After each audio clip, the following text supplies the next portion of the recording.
दरियो Robins नामी ये अमरीकी खातून गुज़श्ता कई दिनों से पाकिस्तान के सबसे बड़े शहर कराची में मौजूद हैं और उनकी मौजूदगी खबरों और तबसरों की ज़ीनत बन रही है।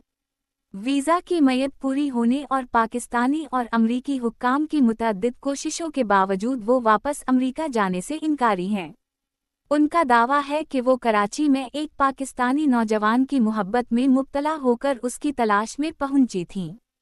कराची पुलिस के मुताबिक जिस लड़के के हवाले से ये खातून बात कर रही हैं वो अपने अहले खाना समेत किसी नामालूम मकाम पर मुंतकिल हो चुका है। वनीजा ने पुलिस और हुक्काम से मुलाकात में वाज़ेह किया था कि वो अपने मुबैना शौहर के बगैर वापस अमरीका नहीं जाएंगी। ताहम बदअज़ा मकामी मीडिया से बात करते हुए इन्होंने माली नौयत के चंद मुतालबात भी किए हैं।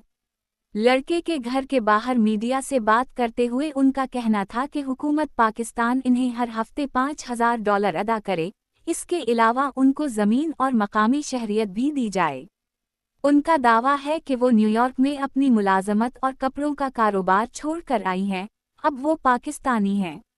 वो इस मुल्क की तामीर नौ कराना चाहती हैं।